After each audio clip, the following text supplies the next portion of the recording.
MLA గంగులకు సన్మానం. Padmashali welfare trust Karimnagar ఆధ్వర్యంలో నేడు మాజీ మంత్రి కరీంనగర్ శాసనసభ్యులు ఎమ్మెల్యే గంగులను ఘనంగా సన్మానించారు.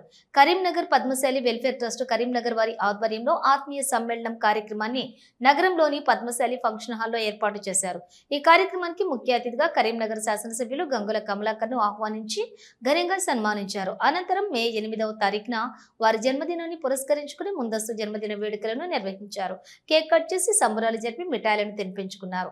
ఈ సందర్భంగా పద్మశాలి వెల్ఫేర్ ట్రస్ట్ అధ్యక్షులు స్వర్గం మల్లేశం మాట్లాడుతూ పద్మశాలి కుల బాంధవులకు ఎమ్మెల్యే గంగుల ఎంతో సేవ చేశారని, వారి ఎమ్మెల్యే నిధుల నుండి కోట్లాది రూపాయలను మంజూరు చేసి సంఘం భవనాలను, విద్యార్థులకు హాస్టల్స్ ను నిర్మించారని, వారు నిధులు కేటాయించి నిర్మించిన సమావేశ మందిరంలో మేము ఏ సమావేశం నిర్వహించుకున్నా మొదటగా గంగులనే గుర్తొస్తున్నారని, వారు చేసిన మేలును మరవబోమన్నారు.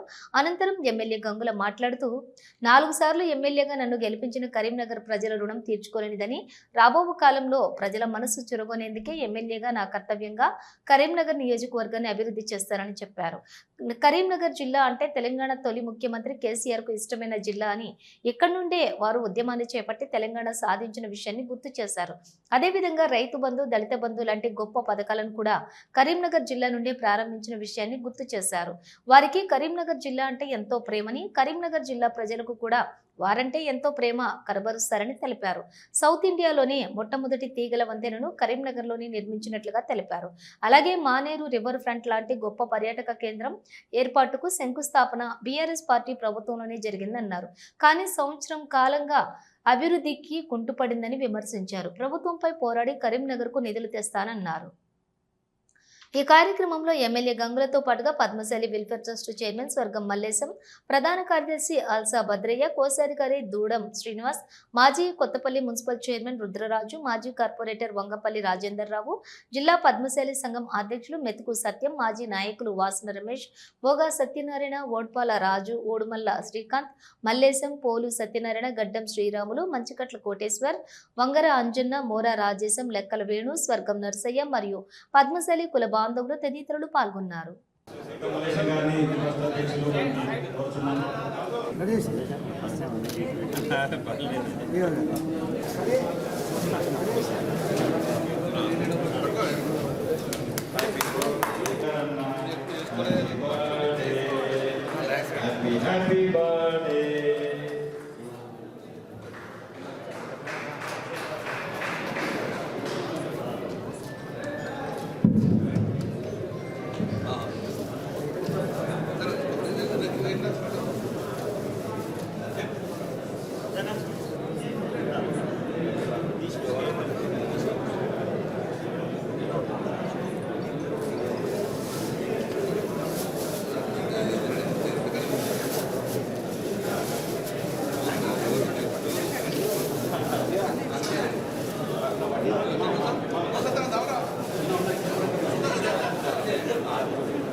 సార్ ఒక్క నిమిషం ఆగండి. శ్రీ సబ్బన్ సత్యనారాయణ గారు సమగ్ర సాహిత్య తెలంగాణ సాహిత్య బొగ్గును సార్ కొంచెం సైడ్ ఉండాలి సార్.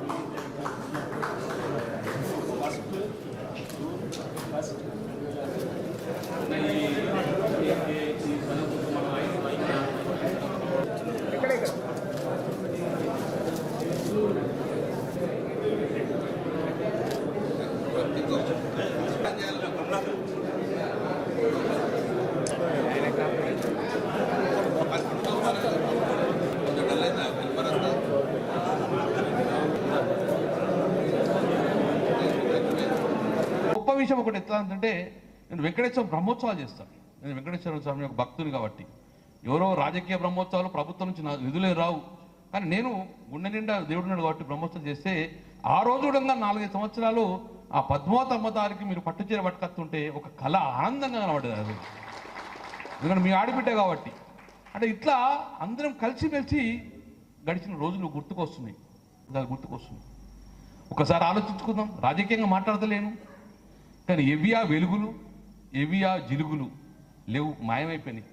నేను గర్వంగా చెప్పుకోగలుగుతా చాలా గర్వంగా చెప్పుకోగలుగుతా. ఆన్ రికార్డు చెప్తా, అసెంబ్లీలో చెప్తా. మా ముఖ్యమంత్రి గారి దగ్గరికి నేను 10 సార్లు పోదు, కేసీఆర్ గారికి 10 సార్లు పోదు. ఒకటే మాట అందు, సార్ నువ్వు తెలంగాణ ఉద్యమం స్టార్ట్ చేసింది కరీంనగర్లో, ఎక్కడ ఎస్ఆర్ఆర్ కాలేజీలో. 2000 సంవత్సరంలో తెలంగాణలో స్టార్ట్ చేసింది నువ్వు కరీంనగర్లో. మంచి పవిత్ర లక్ష్యంతో స్టార్ట్ చేసి నువ్వు సక్సెస్ అయినావు. తదనంతరం తెలంగాణ వస్తలేదు అంటే మళ్ళీ కేసీఆర్ వచ్చుడో తెలంగాణ వచ్చుడు మళ్ళీ స్టార్ట్ చేసినాడు కరీంనగర్ నుంచే. దాని తర్వాత ఏ ఉద్యమం స్టార్ట్ చేసి కరీంనగర్ స్టార్ట్ చేసినావు. ఒక గొప్ప పథకం రైతు బంధు పథకం స్టార్ట్ చేసింది కరీంనగర్ నుంచే. దళిత బంధు పథకం స్టార్ట్ చేసింది కరీంనగర్. అందుకే కరీంనగర్ అంటే నీకు ఇష్టము, కరీంనగర్ ప్రజలకు నువ్వంటే ఇష్టం కాబట్టి కరీంనగర్ వేరే కోణం చూడకు, కరీంనగర్ ఒక స్పెషల్ ప్యాకేజ్ నాకు రావాలన్నాడు. నువ్వు ఇంతవరకు అందరు మీతో పంచాయతీ పెడతావు అన్నాడు. ఏం పంచాయతీ పెట్టిన మధ్యగా నాకు మాత్రము రావాలని చెప్పినావు. ప్రమాణపూర్వకంగా చెప్తున్నా, ఈ రాష్ట్రంలో ఎవరు తీసుకురాని డబ్బులు నేను కరీంనగర్లో తీసుకొచ్చాను. నేను ఆ రోజు అన్నాడు, ఎన్ని చేస్తావా డబ్బులు అంటే, సార్ మేము తెలంగాణ రాకముందు ఎట్లుండే కరీంనగర్, ఎట్లుండే ఇక్కడ దాకా రోడ్ వచ్చే పరిస్థితి ఉండేనా? చిన్న రోడ్ల మీద మోరీల పక్కకు స్తంభాలు. కరీంనగర్ అంటే భయపడే పరిస్థితి వచ్చింది. కనబడుతున్నాయి మోరీలు, ఎక్కడన్నా కనబడుతున్నాయి స్తంభాలు. మంచి బ్రహ్మాండమైన రోడ్లు వేసుకున్నాం. ఎన్ని కోట్లు, 100,000 కోట్లు తీసుకొచ్చినాం. అంత అయిపోయిన తర్వాత రోడ్స్ అన్ని బ్రహ్మాండంగా అయిపోయినాయి. భూముల విలువ పెంచుకున్నాం. కరీంనగర్ అట్రాక్షన్ అనేది ప్రతి మంత్రి అంటుండే గంగుల కమలాకర్ జీవోల మనిషి అని. ఎందుకోసం ఈ నగరాన్ని నాకు 1 సారా 2 సారా 3 సారా 4 సార్లు గెలిపించేందుకు మీ పాత్ర ఉన్నది కదా, ఇందులో అందరి పాత్ర ఉన్నది కదా. 4 సార్లు గెలవడం మామూలు కాదు కదా. 4 సార్లు గెలిపించేందుకు నా రుణం తీర్చుకోవాలి కదా.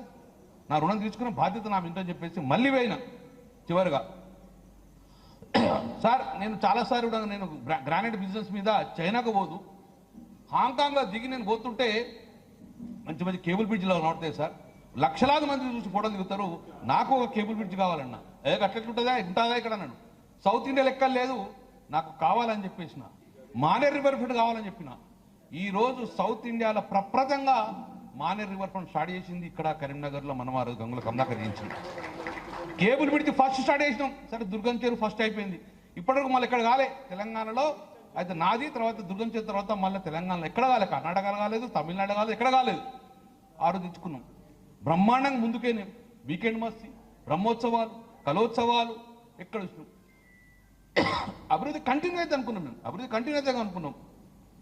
ఒకసారి నేను ఛాలెంజ్ చెప్తున్నాను, ఒక్కసారి మానేర్ రివర్ ఫ్రంట్ కంప్లీట్ అయిన తర్వాత అందులో నీళ్ళు ఆగి బోట్లు దిగుతే ఇది not only Karimnagar, not only Telangana, భారతదేశానికి అట్రాక్టింగ్ అయ్యే విధంగా అంత అద్భుతంగా డిజైన్ చేసుకున్నాం. నడుతుంది పని. సరే ఆగుతుందా మెల్లమెల్ల పోతుందా వేరు, కానీ అది డెఫినెట్గా పని నడుతుంది. త్వరలోనే అందులో అద్భుతమైన మానేర్ రివర్ ఫ్రంట్ స్టార్ట్ అయిపోతుంది. ఇదంతా నేను ఎందుకు చెప్తున్నా అంటే, నన్ను ఒక్కసారి గెలిపించినందుకే రెండోసారి గెలవనీయకుండా పరిస్థితి ఉంటుంది. అరే కరీంనగర్ చరిత్ర చూడండి, 1956 తర్వాత ఇక్కడ ఎవరు ఒక్కసారి గెలిచిన ఎమ్మెల్యే మళ్ళీ గెలవలే. ఫస్ట్ టైం నేను వచ్చింది ఎమ్మెల్యే టికెట్. అరే ఏదో ఫస్ట్ టైం బీసీకి వచ్చింది గెలుతారా అన్నాడు. కానీ ఈ బీసీ వెనుక మీ అందరు ఉన్నారు కదా, ఒక్కసారి కాదు కదా. నా బీసీ బిడ్డ నిలబెట్టాలని చెప్పి ఒకసారి గెలిచారు. ఒకసారి గెలిచుడు ఈజీ, కానీ రెండోసారి గెలిచుడే చాలా కష్టం. ఒకసారి గెలిచిన అనేది బీసీలని హవాతులు గెలుతారు, రెండోసారి నీ పనితీరుతో గెలుతారు. 2 సార్లు గెలిచినాం, 3 సార్లు గెలిచినాం, 4 సార్లు గెలిచినాం. మళ్ళీ గెలిచే ప్రయత్నం ఎందుకు చేస్తా అంటే మీ అభిమానం చురువున ప్రయత్నం చేస్తూ ఉంటాం. అభిమానం చురువు అంటే ఏం చేయాలి? ఈ కమ్యూనిటీ డబ్బులకు దానికోసం కాదు. ఈ నగరం అద్భుతంగా డెవలప్ కావాలి, మన భూముల విలువలు పెరగాలి, గౌరవం పెరగాలి. ఆ దిశగా కరీంనగర్ నగరాన్ని అడుగులు వేయించినాం. సరే సంవత్సరన్నర ఆగి ఉంటే కొంచెం అభివృద్ధి, కానీ ఈ అభివృద్ధి డెఫినెట్గా కొనసాగుతుంది. కొనసాగాల్సిన బాధ్యత ఉంటుంది. సగంలో ఎవరు ఆపలేరు. అందుకే ప్రతి అసెంబ్లీలో నేను అదే మాట్లాడుతుంటా. కానీ ఒక్కటి మాత్రం చెప్తున్నాను, నన్ను 4వ సారి గెలిపించినందుకు ఈ రుణం ఎలా తీర్చుకోవాలని చెప్పి ప్రయత్నం చేస్తాను. గొప్ప విషయం ఒకటి ఎట్లా అంటే, నేను వెంకటేశ్వర బ్రహ్మోత్సవాలు చేస్తాను. నేను వెంకటేశ్వర స్వామి ఒక భక్తుని కాబట్టి. ఎవరో రాజకీయ బ్రహ్మోత్సవాలు ప్రభుత్వం నుంచి నిధులే రావు, కానీ నేను గుండె నిండా దేవుడున్నాడు కాబట్టి బ్రహ్మోత్సవం చేస్తే ఆ రోజు కూడా 4-5 సంవత్సరాలు ఆ పద్మావతి అమ్మదారికి మీరు పట్టుచీర పట్టుకొస్తుంటే ఒక కళ ఆనందంగా కనబడేది. అది ఎందుకంటే మీ ఆడిబిడ్డ కాబట్టి. అంటే ఇట్లా అందరం కలిసిమెలిసి గడిచిన రోజులు గుర్తుకొస్తున్నాయి. ఒకసారి ఆలోచించుకుందాం. రాజకీయంగా మాట్లాడతలేను, కానీ ఎవియా వెలుగులు, ఎవియా జిలుగులు లేవు, మాయమైపోయినాయి. నేను గర్వంగా చెప్పుకోగలుగుతా, చాలా గర్వంగా చెప్పుకోగలుగుతా. ఆన్ రికార్డు చెప్తా, అసెంబ్లీలో చెప్తా. మా ముఖ్యమంత్రి గారి దగ్గరికి నేను 10 సార్లు పోదు, కేసీఆర్ గారికి 10 సార్లు పోదు. ఒకటే మాట అందు, సార్ నువ్వు తెలంగాణ ఉద్యమం స్టార్ట్ చేసింది కరీంనగర్లో, ఎక్కడ ఎస్ఆర్ఆర్ కాలేజీలో. 2000 సంవత్సరంలో తెలంగాణలో స్టార్ట్ చేసింది నువ్వు కరీంనగర్లో. మంచి పవిత్ర లక్ష్యంతో స్టార్ట్ చేసి నువ్వు సక్సెస్ అయినావు. తదనంతరం తెలంగాణ వస్తలేదు అంటే మళ్ళీ కేసీఆర్ వచ్చుడో తెలంగాణ వచ్చుడు మళ్ళీ స్టార్ట్ చేసినాడు కరీంనగర్ నుంచే. దాని తర్వాత ఏ ఉద్యమం స్టార్ట్ చేసినా కరీంనగర్ స్టార్ట్ చేసినావు. ఒక గొప్ప పథకము రైతు బంధు పథకం స్టార్ట్ చేసింది కరీంనగర్ నుంచే. దళిత బంధు పథకం స్టార్ట్ చేసింది కరీంనగర్. అందుకే కరీంనగర్ అంటే నీకు ఇష్టము, కరీంనగర్ ప్రజలకు నువ్వంటే ఇష్టం కాబట్టి కరీంనగర్ వేరే కోణంగా చూడకు, కరీంనగర్ ఒక స్పెషల్ ప్యాకేజ్ నాకు రావాలన్నాడు. నువ్వు ఇంతవరకు అందరు మీతో పంచాయతీ పెట్టావు అన్నాడు. ఏం పంచాయతీ పెట్టిన మధ్యగా నాకు మాత్రము రావాలని చెప్పినావు. ప్రమాణపూర్వకంగా చెప్తున్నా, ఈ రాష్ట్రంలో ఎవరు తీసుకురాని డబ్బులు నేను కరీంనగర్లో తీసుకొచ్చాను నేను ఆ రోజు అన్నాడు. ఎన్ని చేస్తావా డబ్బులు అంటే, సార్ మేము తెలంగాణ రాకముందు ఎట్లుండే కరీంనగర్, ఎట్లుండే ఇక్కడ దాకా రోడ్ వచ్చే పరిస్థితి ఉండేనా? చిన్న రోడ్లు, రోడ్ల మీద మోరీలు, మోరీల పక్కకు స్తంభాలు. కరీంనగర్ అంటే భయపడే పరిస్థితి వచ్చింది. కనబడుతున్నాయి మోరీలు, ఎక్కడన్నా కనబడుతున్నాయి స్తంభాలు. మంచి బ్రహ్మాండమైన రోడ్లు వేసుకున్నాం. ఎన్ని కోట్లు, 100,000 కోట్లు తీసుకొచ్చినాం. అంత అయిపోయిన తర్వాత రోడ్స్ అన్ని బ్రహ్మాండంగా అయిపోయినాయి. భూముల విలువ పెంచుకున్నాం. కరీంనగర్ అట్రాక్షన్ అనేది ప్రతి మంత్రి అంటుండే గంగుల కమలాకర్ జీవోల మనిషి అని. ఎందుకోసం? ఈ నగరాన్ని నాకు ఒకసారా, 2 సారా, 3 సారా, 4 సార్లు గెలిపించేందుకు మీ పాత్ర ఉన్నది కదా, ఇందులో అందరి పాత్ర ఉన్నది కదా. 4 సార్లు గెలవంటే మామూలు కాదు కదా. 4 సార్లు గెలిపించేందుకు నా రుణం తీర్చుకోవాలి కదా. నా రుణం తీసుకునే బాధ్యత నా ఇంటని చెప్పేసి మళ్ళీ పోయినా. చివరిగా సార్ నేను చాలాసార్లు కూడా నేను గ్రానైట్ బిజినెస్ మీద చైనాకు పోదు, హాంకాంగ్లో దిగి నేను పోతుంటే మంచి మంచి కేబుల్ బ్రిడ్జ్లో నోడతాయి సార్.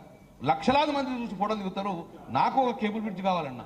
అట్లెట్లుంటుందా, ఉంటుందా ఇక్కడ నన్ను సౌత్ ఇండియా లెక్కలు లేదు, నాకు కావాలని చెప్పేసిన. మానేర్ రివర్ ఫ్రంట్ కావాలని చెప్పిన. ఈరోజు సౌత్ ఇండియాలో ప్రప్రథంగా మానేర్ రివర్ ఫ్రంట్ స్టార్ట్ చేసింది ఇక్కడ కరీంనగర్లో మనవారు గంగుల కమలాకర్ చేయించింది. కేబుల్ బ్రిడ్జ్ ఫస్ట్ స్టార్ట్ చేసినాం. సరే దుర్గం చెరువు ఫస్ట్ అయిపోయింది. ఇప్పటివరకు మళ్ళీ ఇక్కడ కాలే తెలంగాణలో. అయితే నాది తర్వాత దుర్గం చెరువు తర్వాత మళ్ళీ తెలంగాణలో ఎక్కడ కాలే, కర్ణాటకలో కాలేదు, తమిళనాడు కాలేదు, ఎక్కడ కాలేదు. ఆరు తెచ్చుకున్నాం. బ్రహ్మాండంగా ముందుకేనే వీకెండ్ మస్తీ, బ్రహ్మోత్సవాలు, కలోత్సవాలు ఎక్కడ వచ్చినాం. అభివృద్ధి కంటిన్యూ అయితే అనుకున్నాం. మేము అభివృద్ధి కంటిన్యూ అయితే అనుకున్నాం. ఒకసారి నేను ఛాలెంజ్ చెప్తున్నాను. ఒకసారి మానేర్ రివర్ ఫ్రంట్ కంప్లీట్ అయిన తర్వాత అందులో నీళ్ళు ఆగి బోట్లు దిగుతే ఇది not only Karimnagar, not only Telangana, భారతదేశానికి అట్రాక్టింగ్ అయ్యే విధంగా అంత అద్భుతంగా డిజైన్ చేసుకున్నాం. నడుతుంది పని. సరే ఆగుతుందా, మెల్లమెల్ల పోతుందా వేరు, కానీ అది డెఫినెట్గా పని నడుతుంది. త్వరలోనే అందులో అద్భుతమైన మానేర్ రివర్ ఫ్రంట్ స్టార్ట్ అయిపోతుంది. ఇదంతా నేను ఎందుకు చెప్తున్నాను అంటే, నన్ను ఒక్కసారి గెలిపించినందుకే రెండోసారి గెలవనీయకుండా పరిస్థితి ఉంటుంది. అరే కరీంనగర్ చరిత్ర చూడండి, 1956 తర్వాత ఇక్కడ ఎవరు ఒక్కసారి గెలిచిన ఎమ్మెల్యే మళ్ళీ గెలవలే. ఫస్ట్ టైం నేను వచ్చింది ఎమ్మెల్యే టికెట్, అరే ఏదో ఫస్ట్ టైం బీసీకి వచ్చింది గెలుతారా అన్నాడు. కానీ ఈ బీసీ వెనుక మీ అందరు ఉన్నారు కదా, ఒక్కసారి కాదు కదా. నా బీసీ బిడ్డ నిలబెట్టాలని చెప్పి ఒకసారి గెలిచారు. ఒకసారి గెలిచుడు ఈజీ, కానీ రెండోసారి గెలిచుడే చాలా కష్టం. ఒకసారి గెలిచిన అనేది బీసీలని హవాతులు గెలుతారు, రెండోసారి నీ పనితీరుతో గెలుతారు. 2 సార్లు గెలిచినాం, 3 సార్లు గెలిచినాం, 4 సార్లు గెలిచినాం. మళ్ళీ గెలిచే ప్రయత్నం ఎందుకు చేస్తా అంటే మీ అభిమానం చురువున ప్రయత్నం చేస్తూ ఉండు. అభిమానం చురువు అంటే ఏం చేయాలి? ఈ కమ్యూనిటీ డబ్బులకు దానికోసం కాదు. ఈ నగరం అద్భుతంగా డెవలప్ కావాలి, మన భూముల విలువలు పెరగాలి, గౌరవం పెరగాలి. ఆ దిశగా కరీంనగర్ నగరాన్ని అడుగులు వేయించినాం. సరే సంవత్సరన్నర ఆగి ఉంటే కొంచెం అభివృద్ధి, కానీ ఈ అభివృద్ధి డెఫినెట్గా కొనసాగుతుంది. కొనసాగాల్సిన బాధ్యత ఉంటుంది. సగంలో ఎవరు ఆపలేరు. అందుకే ప్రతి అసెంబ్లీలో నేను అదే మాట్లాడుతుంటా. కానీ ఒక్కటి మాత్రం చెప్తున్నాను, నన్ను 4వ సారి గెలిపించినందుకు ఈ రుణం ఎలా ఇచ్చుకోవాలని చెప్పి ప్రయత్నం చేస్తాను.